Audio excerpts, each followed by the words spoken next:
Hi guys, so I'm going to talk a bit about competitor analysis. So you've done all of the broken backlink building, your citations and all of the other kind of basic stuff when it comes to link building.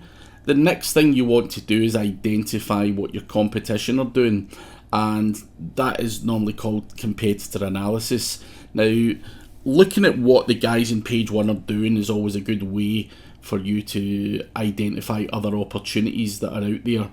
And of course, other guys are going to get links that you can't get and you never will get, but you've got to try, you've got to be aware of what they're doing and try and match that, if not beat them.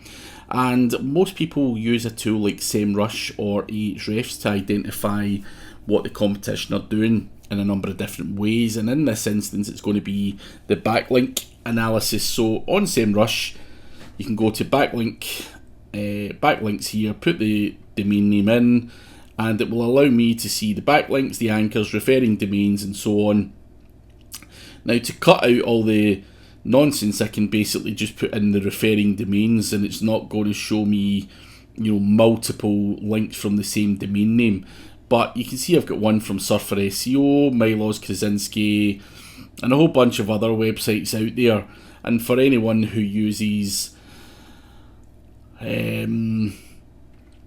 Ahrefs, you'll be able to see I've got a whole bunch of links from a whole bunch of websites here, and you can see that these are matched, are made with DR being on there, which a lot of people use in terms of identifying the power of links. And you can see in page one I've got a whole bunch of powerful links that are all relevant to marketing, blogging, online stuff. Matthew Woodward, Shane Barker, Target Marketing Mag, Ravens Tools, Spark Toro, Hacker Noon, Buzzsprout, and a whole bunch of other stuff, including podcasts from Google. Now, how did I get some of those links? That is where the hard part, when you're doing competitor analysis, you're going to have to go in with an open mind. So I may have a look at someone like Matt Diggity, who is doing pretty much what I do online, and I'm going to have to look at him and say, right, what's Matt doing that I'm not? How is he ranking better than me? And I'll be able to see very quickly that he's got HubSpot, Template Monster, My Theme Shop.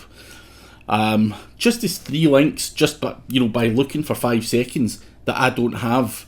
Now I can also see that Matt Diggity's also got a link from SEMrush. Now, how do people get these links?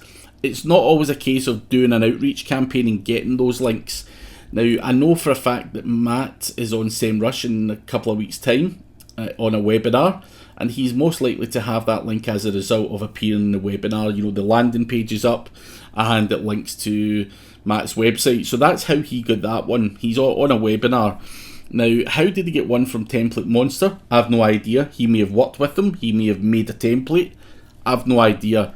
That is where you have to dig deeper and find out how he got that. Now, I can guarantee you that the link that he got here is a result of being in someone's podcast. I can guarantee you that this one is that he was speaking at an event in Australia. But there's some ones here that I'm going to think, how the hell did he get that one? And he may have worked with them in the past. He may, have put out a great article that was totally relevant to their audience. That may be why he's doing it. There could be a number of different reasons how your competition can get the links, essentially, and it's not always just sending. I can't just send out an outreach campaign to My Theme Shop and say, hey man, Matt Diggity's got a link in your website, can I get one? They're going to say, they probably won't even reply to that.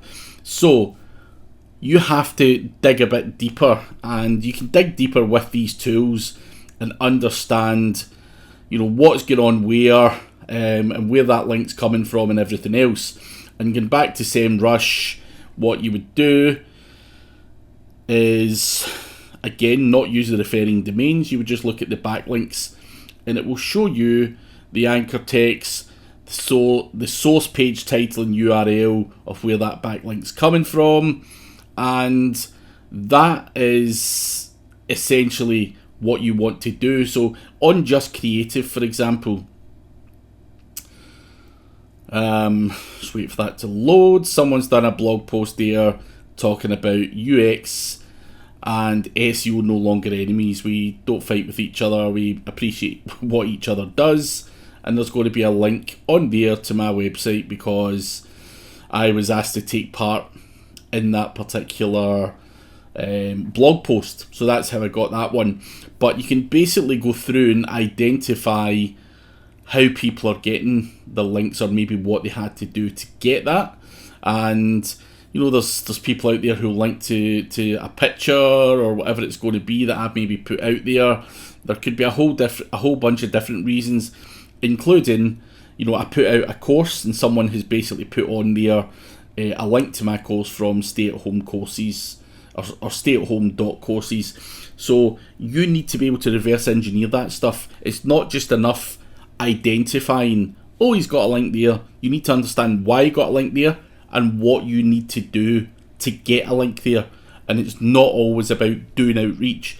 Now, the next step in this link building course is, of course, I'm going to show you how to do basic outreach. But be aware that you may need to reach out to pitch yourself to go on a podcast, pitch yourself to go on a webinar. You may have to do something that you're not quite comfortable with, and it's up to you whether you want to try and get that link and whether you will do what it takes to get that link to beat the competition. And that is basically what you have to do. Now, in a lot of instances, you may not have to appear in a webinar. In my world, you do. But if you're doing it for a builder or some local construction company, the chances of that having to be the case are pretty slim. It's going to be a hell of a lot easier, and it may simply come down to generic outreach. So the next step will be how to set up a basic outreach campaign, but what you want to do before that is this competitor analysis, see what the hell the competition are doing, and identify opportunities and lists of websites that we may want to reach out to.